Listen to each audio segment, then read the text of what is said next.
नमस्कार स्टूडेंट। आज हम मानवाधिकार में भारत में मानवाधिकार और कर्तव्य के बारे में जानेंगे। तो भारत एक लंबे समय तक विदेशी दासता के चंगुल में रहा। दासता के दौर में आज़ादी की लड़ाई को भारतीय राष्ट्रीय कांग्रेस के नेतृत्व में लड़ी और 15 अगस्त 1947 को भारत देश स्वतंत्र हुआ। कांग्रेस के तत्कालीन कार्यक्रमों, प्रथाओं और चिंतन में भी मानवाधिकार का प्रभाव स्पष्ट रूप से देखा जा सकता है। स्वतंत्रता प्राप्ति के बाद नए देश के संविधान के निर्माण हेतु संविधान सभा का गठन किया गया। संविधान सभा की परिकल्पना भारत में सदैव राष्ट्रीय आंदोलन के विकास के साथ जुड़ी रही और संविधान के निर्माण के लिए एक बुनियादी ढांचे का प्रारूप सन 1946 में कैबिनेट मिशन द्वारा प्रस्तुत किया गया। संविधान सभा का प्रथम अधिवेशन 9 दिसंबर 1946 को संसद के केंद्रीय कक्ष में संपन्न हुआ और डॉक्टर सच्चिदानंद को सर्वसम्मति से संविधान सभा का अस्थायी अध्यक्ष चुन लिया गया। बाद में फिर डॉक्टर राजेंद्र प्रसाद को इस सभा का अध्यक्ष के रूप में निर्वाचित किया गया। 3 वर्षों के कठोर परिश्रम एवं सोच विचार के बाद 1949 में संविधान को पूर्ण रूप से निर्मित कर दिया गया और फिर 26 जनवरी 1950 को संविधान में लागू कर दिया गया। संविधान के अलग अलग हिस्सों में मानवाधिकार को प्रमुखता दी गई है। संविधान की प्रस्तावना मूल अधिकार एवं राज्य के नीति निर्देशक तत्वों में मानवाधिकार को प्राप्त संरक्षण प्रदान करता है और भारतीय संविधान की दार्शनिक मान्यता एवं मूल संकल्पनाओं संविधान की प्रस्तावना में मूल अधिकारों में और राज्य के नीति निर्देशक तत्वों में विशेष रूप से इसे साकार किया गया है। भारतीय संविधान के दार्शनिक तत्वों में भी मानवाधिकार देखने को मिलता है और उसके बाद या उसके आधार पर कहा जा सकता है कि भारत में मूल रूप से मानवाधिकारों को रक्षण हेतु उपाय सुझाए गए हैं। अतः कहा जा सकता है कि भारतीय संविधान में मूल रूप से इसका जो निर्माण है, भारत में निवास करने वाले जितने भी लोग हैं उन सभी के जो मौलिक अधिकार है, उसके अलावा मानव के अधिकार है, उन चीज़ों को ध्यान में रखकर क्या किया गया है, भारतीय संविधान का निर्माण कराया गया है। अगर भारतीय संविधान की अगर दार्शनिक मान्यता अगर देखें जिसमें मानवाधिकार के संबंध में बात की गई है तो सबसे पहला आता है इसमें धर्मनिरपेक्षता। यह निश्चित किया गया है कि भारतीय संघ एक धर्मनिरपेक्ष राज्य होगा और संविधान में धार्मिक स्वतंत्रता संबंधी उपबंध धर्मनिरपेक्ष राज्य की आधारशिला है। धर्मनिरपेक्ष राज्य अधार्मिक या धर्म विरोधी न होकर विभिन्न धर्मों के मध्य पूरी तरीके से तटस्थ होता है और उसकी किसी धर्म के विशेष में आस्था नहीं होती। वह किसी धर्म के विशेष प्रोत्साहन नहीं देता और किसी धर्म के साथ कठोरता का व्यवहार नहीं करता। इस आधार पर राज्य में निवास करने वाले हर व्यक्ति को, मानव को यह अधिकार दिया गया है कि वो अपनी इच्छा के अनुसार से किसी भी धर्म को क्या कर सकता है, मान सकता है या उसका प्रचार कर सकता है।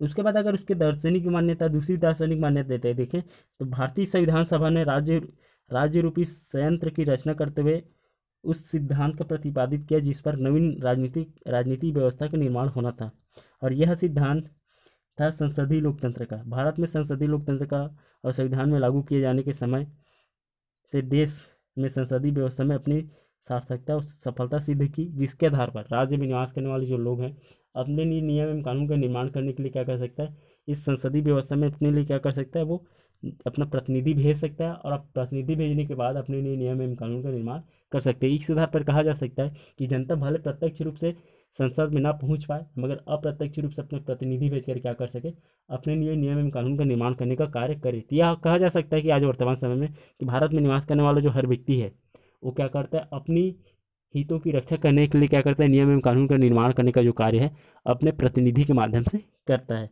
दूसरा अगर मान्यता देखें भारतीय संविधान का दार्शनिक मान्यता अगर अगला देखें तो समता।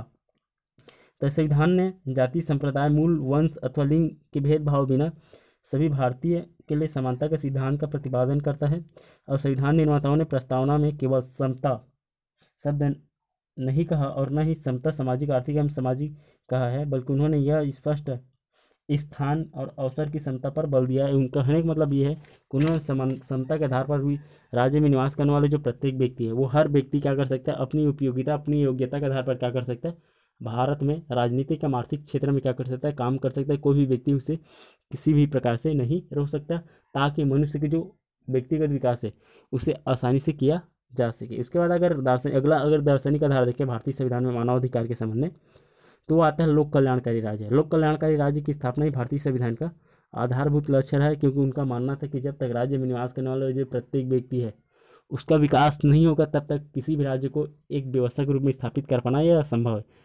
तो उन्होंने माना कि जब तक मानव को लोक कल्याण और मानव के हितों के लिए ज़्यादा से ज़्यादा काम नहीं करेंगे, तब तक एक राज्य की व्यवस्था को बेहतर निर्माण नहीं कर सकते, या आप वही दूसरी व्यवस्था की ओर चले जाएंगे जहाँ से आप निकल कर आए हैं। इसलिए भारत ने क्या किया है, लोक कल्याणी राज्य की स्थापना करने के बारे में उन्होंने सोचा। उसके बाद आता है, अगर अगला दर्शन देखें, अगला दर्शन अगला दर्शन आता है गांधीवादी दर्शन। तो स्वतंत्रता आंदोलन में गांधी जी का योगदान अद्वितीय था, इसलिए भारतीय राजनीतिक व्यवस्था में गांधीवादी दर्शन का सुस्पष्ट अभिव्यक्ति या उसके जो विचार है वो देखने को मिलता है।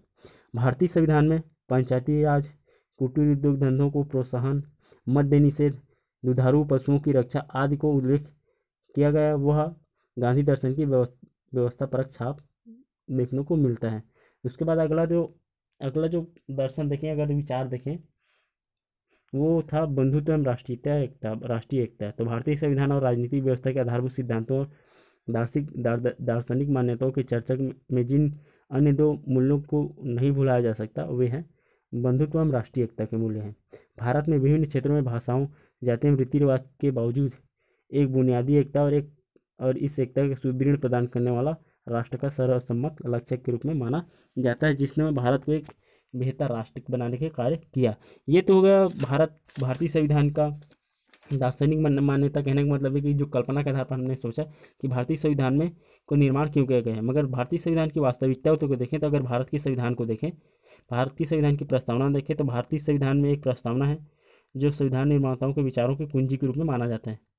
प्रस्तावना में निहित तथ्यों, सिद्धांतों एवं आदर्शों की जो छाप है समुच्चय संविधान पर है, और प्रस्तावना के आधार पर समुच्चय संविधान का पुनर्निर्माण किया जा सकता है। प्रस्तावना की शब्दावली में अनेक शब्द और पद ऐसे हैं जिनको प्राच्य या पाश्चात्य सभी परंपराओं से सर्वश्रेष्ठ तत्व सम्मिलित किया गया है, और जो प्रयोग की दृष्टि से सार्वभौम। प्रस्तावना पर आधुनिक युग के 3 महान क्रांतिकारियों का प्रभाव पड़ा है, जिसमें फ्रांसीसी क्रांति, अमेरिकी एवं रूसी क्रांति का स्वरूप हमें देखने को मिलता है। भारतीय क्रांति के सूत्रधारों ने आरंभ से इन तीनों को में समन्वय स्थापित करने का प्रयत्न किया है, और हमें हमारे संविधान के जो अगर प्रस्तावना को देखें तो कुछ इस तरीके से देखने को मिलता है। जिसमें सबसे पहले इसमें कहा गया है कि हम भारत के लोग भारत को एक संपूर्ण प्रभुत्व संपन्न समाजवादी धर्मनिरपेक्ष लोकतंत्रात्मक राज्य बनाने की, तो उसके समस्त नागरिकों को क्या करेंगे, सामाजिक, आर्थिक एवं राजनीतिक न्याय, विचार अभिव्यक्ति, विश्वास, धर्म और उपासना की स्वतंत्रता, प्रतिष्ठा, अवसर की समानता प्राप्त करने के लिए उन सब में व्यक्ति की गरिमा और राष्ट्रीय एकता और एकात्मा सुनिश्चित करने वाली बंधुता बढ़ाने के लिए दृढ़ संकल्प होकर अपनी संविधान सभा में आज तारीख 26 नवंबर 1949 मिति मार्गशीर्ष शुक्ल सप्तमी संवत 2006 विक्रमी को एतद द्वारा संविधान को अंगीकृत, अधिनियमित और आत्मसमर्पित करते हैं। कहने का मतलब ये कि सभी में यह कहा गया है कि भारत में क्या करते हैं, हम भारत के लोग संपूर्ण प्रभुत्व समाजवादी धर्मनिरपेक्ष लोकतांत्रिक राज्य बनाना चाहते हैं। उसके समस्त नागरिकों को हम सामाजिक, आर्थिक एवं राजनीतिक न्याय देंगे तथा विचार, अभिव्यक्ति, विश्वास और धर्म, कहने का मतलब ये राज्य में निवास करने वाले हर व्यक्ति को क्या करेंगे, अपनी विचार व्यक्त करने का उसे क्या कहते हैं, स्वतंत्रता देंगे, विश्वास देंगे, तथा वो किसी भी धर्म को मान सकते हैं और किसी भी धर्म की उपासना कर सकते हैं, और प्रतिष्ठा का अवसर भी समानता प्रदान की जाएगी। इसके संबंध में कहा गया है। अगर जितने भी भारतीय संविधान में जो प्रस्तावना दिए गए हैं, अगर उसे अलग अलग तत्वों के रूप में अगर जाने तो उसको समझे, तो उसकी व्याख्या करें तो हम इस रूप में अगर देखेंगे तो सबसे पहला आता है इसमें हम भारत के लोग। प्रस्तावना में इन शब्दों में संविधान के निर्माताओं के अनुसार से संप्रभुता की जानकारी है जो अंततः जनता में निहित है। सरकार के पास अथवा राज्य सत्ता के विभिन्न अंगों में का जो शक्तियां हैं वे सब जनता में मिली है, और संविधान जनता के अधिकार पर ही आधारित है। इस पदावली में एक और भी अर्थ निहित है कि हम भारत के लोग, अर्थात संविधान का निर्माण राज्यों ने अथवा अनेक राज्यों के लोगों ने नहीं किया, बल्कि समूचे भारत के लोगों ने अपनी सामूहिक क्षमता के आधार पर किया है। कहने का मतलब ये कि हम भारत के लोग, कहने का मतलब ये है कि आज वर्तमान समय में जिस संविधान के आधार पर हम चल रहे हैं वो सिर्फ कुछ संविधान निर्माताओं ने नहीं किया, बल्कि पूरे भारत ने मिलकर उससे संविधान को निर्माण करने का कार्य किया। दूसरा इसमें जो दूसरा तत्व है वो है संपूर्ण प्रभुत्व संपन्न।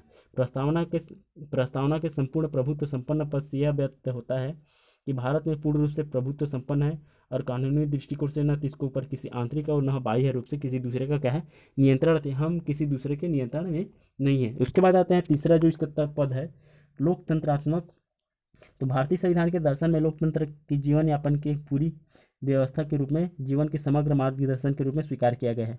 लोकतंत्र के राजनीतिक, सामाजिक एवं आर्थिक पहलू है। राजनीतिक पहलू में राजनीतिक समता के आदर्श को माना गया है और राजनीतिक शक्ति पर किसी भी वर्ग विशेष का एकाधिकार नहीं स्वीकार किया गया है। सामाजिक आदर्श के रूप में लोकतंत्र मनुष्य के बीच समानता का प्रतिपादन करने का कार्य करता है। लोकतंत्र का आर्थिक पक्ष आर्थिक पक्ष का अभिप्राय यह है कि समाज की आर्थिक शक्ति का ऐसा समानयुक्त विवरण हो जिसका प्रत्येक व्यक्ति का जीवन सुखी एवं समृद्ध हो और उसे आत्मविश्वास के समान अवसर मिल सके, और उसके व्यक्तिगत अधिकार एवं चुनाव में मतदान का अधिकार उसका समान और उसकी स्वतंत्रता सुरक्षित रहे। ये हो गया लोकतंत्रात्मक। उसके बाद अगर जो अगला तत्व है वो धर्मनिरपेक्ष है। तो यह संविधान की मूल प्रस्तावना में नहीं था, वरन बाद में 42वें संविधान संशोधन अधिनियम 1976 द्वारा जोड़ा गया है। धर्मनिरपेक्ष का अवधारणा संविधान में प्रयुक्त विश्वास, धर्म और उपासना की स्वतंत्रता की पदावली से पहले से अंतर्निहित है। धर्मनिरपेक्ष राज्य से तात्पर्य है कि ऐसा राज्य जो सभी धर्मों को साथ समान व्यवहार तथा उसे समान संरक्षण प्रदान करता हो। उसके बाद आता है पांचवा जो पद है इसमें दिया गया है समाजवाद। यह भी शब्द मूल प्रस्तावना में नहीं था, वरन बाद में 42वें संविधान संशोधन में 1976 में जोड़ा गया। प्रस्तावना में प्रयुक्त आर्थिक न्याय पदावली में समाजवाद की अवधारणा अंतर्निहित है। प्रस्तुत संशोधन इस आर्थिक न्याय को एक निश्चित दिशा देता है और भारतीय संविधान ने एक मार्ग अपनाकर मिश्रित अर्थव्यवस्था के सिद्धांत को स्वीकार किया है और प्रस्तावना में समाजवाद का शब्द के साथ लोकतांत्रिक शब्द का भी प्रयोग स्पष्ट किया है। उसके बाद आते हैं गणराज्य। प्रस्तावना में देश एक गणराज्य की संज्ञा दी गई है, जिससे स्पष्ट कि भारत में राज्य का प्रधान कोई आनुवंशिक नरेश नहीं प्रयुक्त नहीं बल्कि क्या करेगा निर्वाचित राष्ट्रपति है। राज्य के छोटे छोटे पद से लेकर राष्ट्रपति तक जाति, धर्म, प्रदेश या लिंग के बिना किसी भेदभाव के सभी नागरिकों के लिए उन्मुक्त व्यवस्था की गई है। उसके बाद आते हैं तीसरा जो अगला जो शब्द है भारतीय संविधान में प्रयोग किया गया है, प्रस्तावना में प्रयोग किया गया है, सामाजिक न्याय।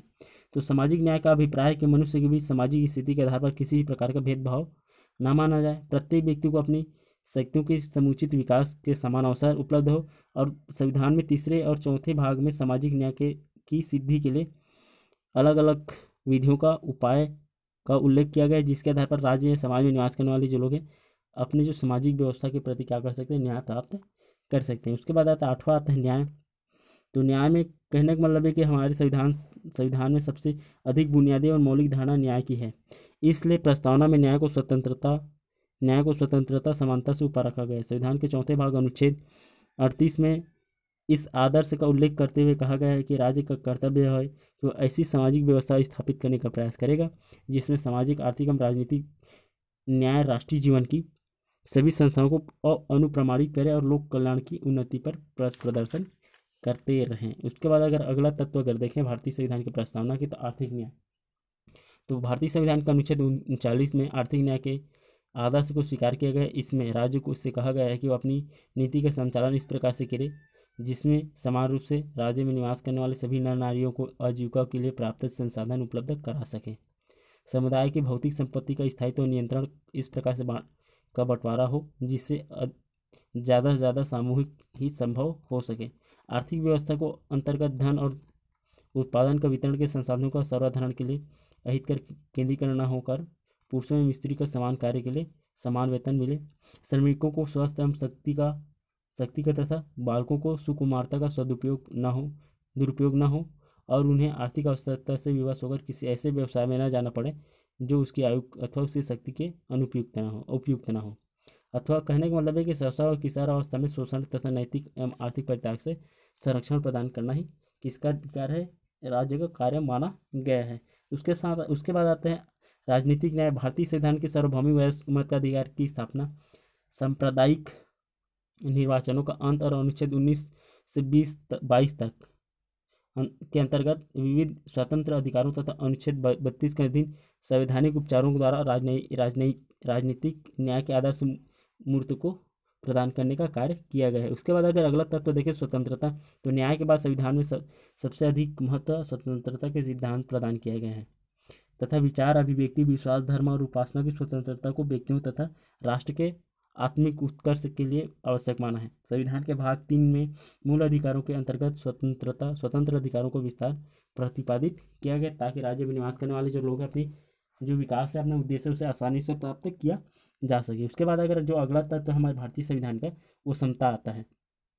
न्याय और स्वतंत्रता के सिद्धांत के साथ साथ प्रस्तावना में प्रतिष्ठा और अवसर की भी समता की बात कही गई है। समानता के सिद्धांत को ध्यान में रखते हुए सिद्धांत निर्माताओं ने प्रस्तावना में केवल मात्र समता शब्द नहीं कहा है और न ही समानता सामाजिक, आर्थिक एवं राजनीतिक ही कहा है। उन्होंने स्पष्ट प्रतिष्ठा और अवसर की समानता पर बल दिया है ताकि राज्य में निवास करने वाले जो प्रत्येक व्यक्ति अपनी सम्मान के साथ साथ क्या कर सके, अपने उद्देश्यों को पूरा कर सके।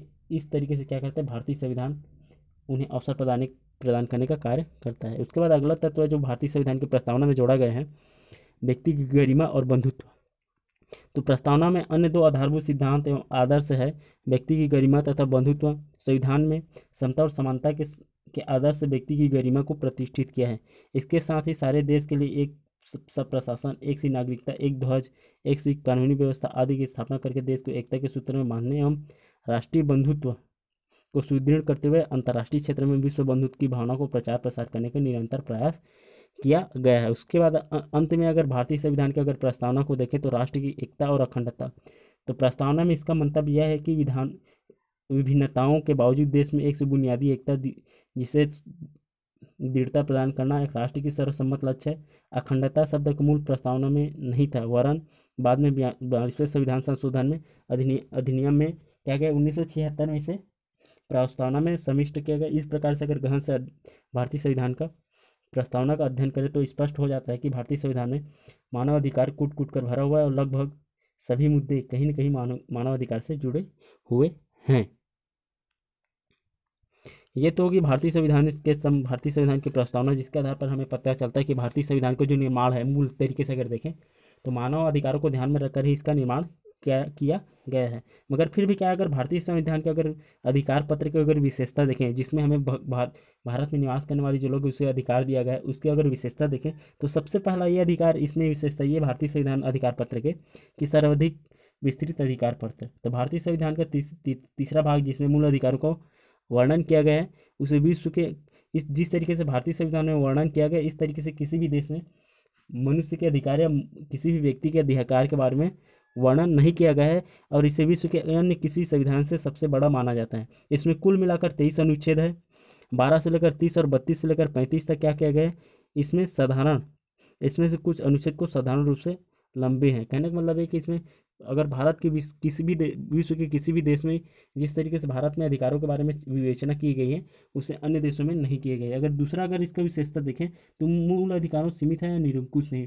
भारतीय संविधान द्वारा दिए गए कुछ मूल अधिकार असीमित नहीं है, वरन संविधान के द्वारा उन पर प्रतिबंध भी लगाया जा सकता है आवश्यकता पड़ने पर। उसके बाद अगर अगली विशेषता देखें तो मूल अधिकारों की रक्षा के लिए व्यवस्था की गई है। कहने का मतलब ये कि भारतीय संविधान में सिर्फ मूल अधिकारों की व्यवस्था करके उसे छोड़ नहीं दिया गया है, बल्कि उसकी रक्षा करने के लिए क्या किया गया है, सर्वोच्च न्यायालय या न्यायालय की व्यवस्था की गई है, ताकि अगर कोई भी व्यक्ति क्या करता है, किसी का मूल अधिकारों की अगर हनन करता है तो उसे न्यायालय द्वारा क्या किया जा सके, उसकी रक्षा किया जा सके, या जो व्यक्ति हनन करता है उसको दंडित किया जा सके। इसकी व्यवस्था भी की गई ताकि हम आसानी से अपने अधिकारों को रक्षा किया जा सके। उसके बाद अगर मानव अधिकार के संबंध में भारतीय संविधान में जो अधिकार दिए गए हैं उसके अगर अगली विशेषता देखें तो मूल अधिकार व्यवहारिक तौर पर आधारित है। कहने का मतलब है कि भारतीय संविधान द्वारा प्रदत्त मौलिक अधिकार कोरे सिद्धांत की अपेक्षा वास्तविकता पर आधारित है और संपूर्ण समाज के लिए एक उपयोगी सिद्धांत के रूप में इसे माना जाता है। उसके साथ साथ अगर अगली विशेषता देखें इसकी तो प्राकृतिक एवं अगणितीय अधिकारों के लिए कोई स्थान नहीं दिया गया है। भारतीय संविधान में जो प्राकृतिक एवं अगणितीय अधिकार हैं, भारतीय संविधान के अंतर्गत प्राकृतिक एवं अगणित अधिकारों के लिए कोई स्थान नहीं है और संविधान उन्हीं अधिकारों को स्वीकार करता है जिनका वर्णन संविधान में तीसरे भाग में किया गया। इस प्रकार से संविधान में अधिकारों के साथ साथ उसकी सीमाएं भी पूर्ण रूप से स्पष्ट किया गया है। अगर उसके बाद अगर भारतीय संविधान में मूल अधिकारों और मानवाधिकार को अगर वर्गीकरण अगर करें, अगर भारत में क्या क्या है, भारत के संविधान में मूल अधिकार या उसे मानवाधिकार कहें, उसके संबंध में अगर उसका वर्गीकरण करें तो भारत में अधिकारों को विशेषकर भारत में क्या है, नागरिकों का अधिकार पर विशेष ध्यान रखा गया। प्रारंभ में संविधान द्वारा भारतीय नागरिकों को 7 मौलिक अधिकार प्रदान किए गए थे, मगर 44वें संविधान संशोधन में 1978 द्वारा संपत्ति के जो अधिकार है उसे मौलिक अधिकार से समाप्त कर दिया गया और इस प्रकार से भारतीय संविधान में आज वर्तमान समय में 6 अधिकार हैं, जिसमें सबसे पहला अधिकार है समता का अधिकार। तो भारतीय संविधान में अधिकारों के अंतर्गत सर्वप्रथम समानता का अधिकार आता है। समानता का अधिकार का अभिप्राय है कि प्रत्येक व्यक्ति को राजनीतिक समानता, नागरिक समानता, सामाजिक समानता, आर्थिक समानता उसको प्रदान किया गया है। और भारतीय संविधान के अनुच्छेद 14, 15, 16, 17 और 18 में समानता का अधिकार स्पष्ट रूप से प्रदान किया गया है, जिसमें अनुच्छेद 14 के अनुसार से भारत के राज क्षेत्र में किसी भी व्यक्ति को विधि के समक्ष समानता से या विधियों के समान संरक्षण से वंचित नहीं करेगा। इस अनुच्छेद में 2 शब्द जिनका विस्तृत अर्थ है कुछ इस तरीके से बताया गया, जिसमें सबसे पहला आता है विधि के समक्ष। विधि के समक्ष समानता का एक नकारात्मक संकल्पना है, जिसमें यह विवक्षा है कि किसी भी व्यक्ति को कोई विशेष अधिकार नहीं होंगे और सभी वर्ग समान रूप से सामान्य विधि के अधीन होंगे। विधियों का समान संरक्षण अपेक्षात्मक अधिक सकारात्मक संकल्प है। दूसरा, विधि के समक्ष समानता के विरुद्ध भारत के संविधान में निम्नलिखित अपवाद भी स्वीकार किए गए हैं, जिसमें राष्ट्रपति या राज्य के राज्यपाल अपने पद की शक्ति को प्रयोग करके अपने कर्तव्यों को पालन करते हुए अपने द्वारा किए गए या किए जाने वाले तार्किक कार्यों के लिए न्यायालय के प्रति उत्तरदायी नहीं होगा। राष्ट्रपति या किसी राज्य के राज्यपाल के विरुद्ध पदावधि के दौरान न्यायालय में किसी भी प्रकार का दंडात्मक कार्यवाही नहीं की जा सकती। राष्ट्रपति या किसी भी राज्य के राज्यपाल के रूप में पद करने से पहले या उसके पश्चात उसके द्वारा अपनी व्यक्तिगत हैसियत से किए गए किसी भी जाने वाले किसी कार्य के संबंध में कोई सिविल कार्यवाही नहीं की जा सकती। तो कहा जा सकता है कि भारत में जो अधिकार, समानता का तो अधिकार दिया गया है, मगर कुछ जगहों पर क्या किया गया है, विधि के समक्ष समानता की जो अपवाद है वो हमें देखने को मिलती है कि कई जगहों पर समानता का जो अधिकार है कुछ जगहों पर ढील दी गई है। उसके बाद अगर समानता का अधिकार को अगर देखें तो पहले हमने विधि के समान समक्ष, उसके बाद विधियों के समान। तो विधि के समान संरक्षण का अर्थ है समान लोगों के साथ समान व्यवहार होगा। दूसरे शब्दों में कहें तो विधि द्वारा अधिरोपित दायित्वों के संबंध में समान परिस्थितियों के समान व्यवहार का अधिकार होगा। किसी भी पक्ष से नहीं लिया जाना चाहिए जिसमें भिन्न व्यवहार करने के लिए उपयुक्त युक्तियाँ उचित ना हो। तो कहने का मतलब ये है कि राज्य में निवास करने वाले जो सभी व्यक्ति हैं सबसे पहले विधि के समान होगा। और सबसे पहले क्या होगा, विधि के समक्ष सभी संविधान के सामने सब समान होगा और सभी व्यक्तियों को समान परिस्थितियों में क्या किया जाएगा, समान तरीके से उसको ट्रीट करने का काम किया जा सकता है। उसके बाद अगर समानता का अधिकार का अगर अगला चरण देखें तो भारतीय संविधान में अनुच्छेद 15 में के अंतर्गत अनेक ऐसे मुद्दे हैं जिसमें अनुच्छेद 15(1) में राज्य के किसी भी नागरिक के विरुद्ध केवल धर्म, मूल, जाति या लिंग के जन्म स्थान या किसी आधार पर कोई विभेद नहीं किया जा सकता। कहने का मतलब ये कि कोई भी नागरिक केवल धर्म, मूल, जाति, लिंग और जन्म के स्थान पर अगर किसी भी आधार पर अगर दुकानों, सार्वजनिक भोजनालयों, होटलों एवं सार्वजनिक मंजिलों स्थानों पर प्रवेश या पूर्णतः या भागता या राजनीतिक घोषित या साधारण जनता के प्रयोग के लिए समर्पित कुआं, तालाब, स्नान घाटों, सड़कों और सार्वजनिक स्थलों पर उपयोग के बारे में किसी भी प्रकार के नियोग्यता, दायित्व, निर्बंधन या शर्त के अधीन नहीं होगा। राज्य में जितनी भी चीज़ें हैं उसे सभी चीज़ों को क्या कर सकता है, राज्य में निवास करने वाले जो व्यक्ति हैं वो किसी भी तरीके से उपयोग कर सकता है। उसके बाद अगर 15(2) में के आधार पर अगर देखें तो इस प्रतिषेध की विशेष रूप से लागू करने का बंद किया गया है। जाहिर है कि प्रतिषेध राज्य की अवधारणा साधारण जनता के दोनों में कार्रवाई करने लागू होगा। उसके बाद अगर 15(3) को अगर देखें तो इस खंड 4 में विभेद न करने के लिए सामान्य सिद्धांतों का अपवाद अंतर्निहित है। ये राज्य को क्रमशः स्त्री तथा बच्चों के लिए और सामाजिक शैक्षणिक दृष्टि से पिछड़े हुए नागरिकों को कुछ वर्गों में उन्नति के लिए क्या करते हैं, अनुसूचित जातियों एवं अनुसूचित जनजातियों के लिए विशेष प्रावधान करने का अधिकार प्रदान करता है। उसके बाद अगर समानता का अधिकार में अगर अनुच्छेद 16 को अगर देखें तो अनुच्छेद 16 के अनुसार से राज्य के अधीन किसी भी पद का नियोजन से संबंधित विषयों में सभी नागरिकों को समान अवसर, समता के समान अवसर होगी। कोई भी नागरिक केवल धर्म, मूल व जाति, उद्भव, जन्म, जाति, निवास या उसमें किसी भी आधार पर उस पर क्या नहीं किया जाएगा, किसी भी प्रकार राज्य के अधीन नियोजन या पद के लिए संबंध में अपात्र घोषित नहीं किया जा सकता।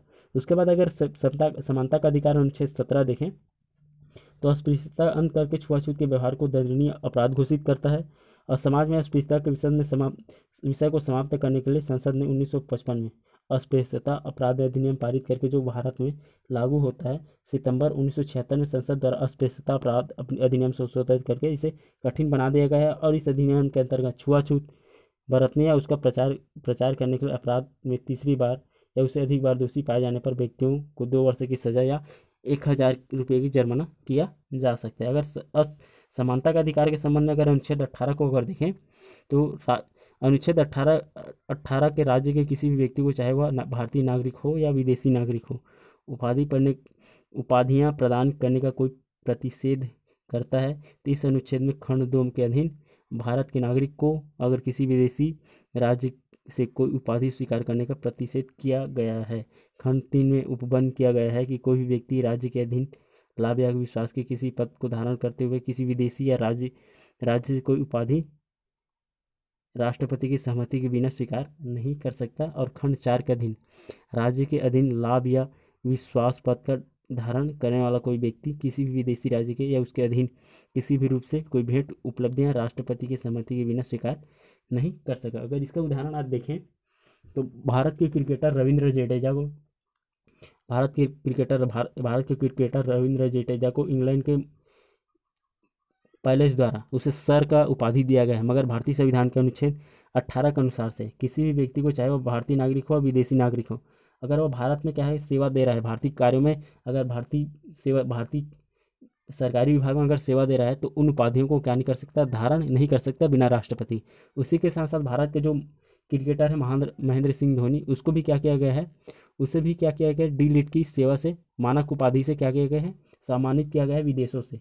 उनके द्वारा भी क्या किया, उस उपाधि को अपने नाम के आगे जोड़ा नहीं जाता, क्योंकि अभी भी वो क्या कर रहे हैं, भारतीय कार्यों में सरकारी विभागों में सेवा दे रहे हैं। तो इस प्रकार से भारतीय संविधान के अनुच्छेद 18 में कहा गया है कि राज्य के किसी भी व्यक्ति को, चाहे वो नागरिक हो, भारतीय नागरिक हो या विदेशी नागरिक हो, क्या हो, अगर भारत में रहता है तो कभी भी विदेशी जो उपाधि है उसे ग्रहण नहीं कर सकता है। उसके बाद आते हैं भारतीय संविधान के जो दूसरा मौलिक अधिकार है, स्वतंत्रता का अधिकार। तो भारतीय संविधान में समता के साथ साथ स्वतंत्रता का भी मुख्य व्याख्या की गई, पूर्ण व्याख्या की गई है। और संविधान के अनुच्छेद 19 से 22 तक विविध प्रकार की स्वतंत्रता की विस्तृत प्रकार की व्याख्या की गई, जिसमें सबसे पहला आता है अनुच्छेद 19 में भाषण और अभिव्यक्ति की पूर्ण स्वतंत्रता दी गई। भाषण और अभिव्यक्ति की स्वतंत्रता लोकतांत्रिक राज्य की व्यवस्था के लिए संचालित के एक अनिवार्य अंग माना जाता है। भारत के सभी नागरिकों को विचार करने, भाषण देने और अपने तथा अन्य व्यक्तियों को विचारों को प्रकट करने की स्वतंत्रता प्राप्त है। भारत संविधान संशोधन 40वें संविधान संशोधन द्वारा संविधान में एक नया अनुच्छेद 361A जोड़ दिया गया है, जिसके अंतर्गत समाचार पत्रों एवं संसद व विधानमंडलों की कार्यवाही प्रकाशित करने के लिए पूर्ण स्वतंत्रता प्रदान की गई है। उसके बाद आता है इसी स्वतंत्रता में अनुच्छेद 19 में सूचना का अधिकार को भी वर्ष 2002 में सर्वोच्च न्यायालय ने भाषण व अभिव्यक्ति की स्वतंत्रता व्याख्या करते हुए उसकी जानकारी प्राप्त करने एवं विचार व्यक्त करने की स्वतंत्रता के रूप में उसे जोड़ा गया है।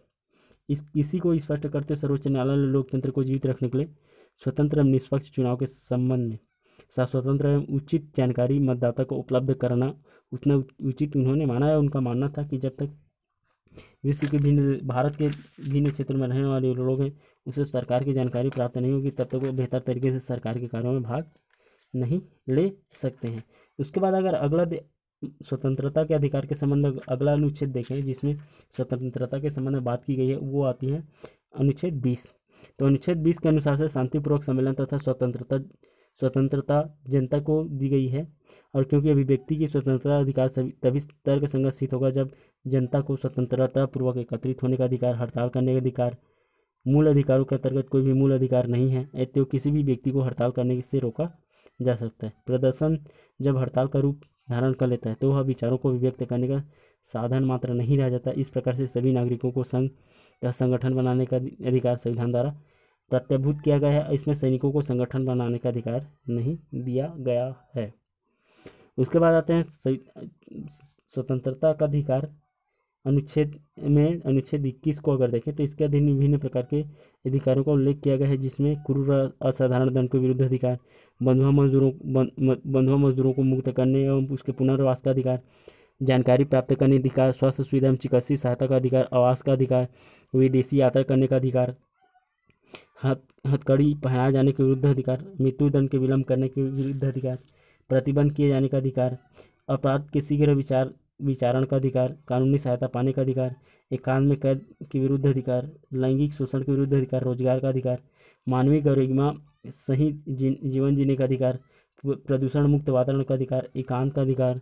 इसके अतिरिक्त सभी व्यक्तियों को मतदाता सूची में शामिल किए जाने का अधिकार तथा धर्म, जाति, लिंग, इसके किसी भी आधार पर मतदाता सूची में अलग नहीं किए जाने जा सकता, इस संबंध में अधिकार प्रदान किए गए हैं। अगर स्वतंत्रता के अधिकार के संबंध में अगर अगला अनुच्छेद देखें तो अनुच्छेद 22 क्या करता है, स्वतंत्रता के अधिकार को बेहतर तरीके से बताने की कोशिश करता है कि वास्तव में मानवाधिकार कौन कौन से दिए गए हैं और कैसे अपने आप को राज्य में निवास करने वाले राज्य में निवास करने वाले नागरिक अपने आप को क्या है बेहतर महसूस कर सकते हैं। तो इसमें क्या किया गया है, अनुच्छेद 22 के अंतर्गत गिरफ्तारी और नज़रबंदी की अवस्था में संरक्षण का अधिकार। इस विषय में नागरिकों को 3 अधिकार दिए गए हैं। पहला, बंदी बनाए गए व्यक्ति को उसके अपराध अथवा बंदी बनाए जाने के कारणों को बतलाए बिना उससे अधिक समय तक बंदी गृह में रखा नहीं जा सकता। दूसरा, बंदी बनाए गए व्यक्ति को वकील के परामर्श करने और उसे बचाव करने के लिए प्रबंध करने का अधिकार प्राप्त होता है। जिसे बंदी बनाया गया है उसे 24 घंटे के भीतर निकट मजिस्ट्रेट से समक्ष उपस्थित करना होगा। मजिस्ट्रेट के आज्ञा के बिना किसी को 24 घंटे से अधिक समय तक बंदी नहीं रखा जा सकता है। तो इस प्रकार से क्या किया गया, भारत संविधान में मानव अधिकारों को रक्षा के कुछ अधिकार दिए गए, जिसमें हमने समानता और स्वतंत्रता का अधिकार पढ़े और बाद में जो बाकी अधिकार है वो अगले क्लास में पढ़ेंगे।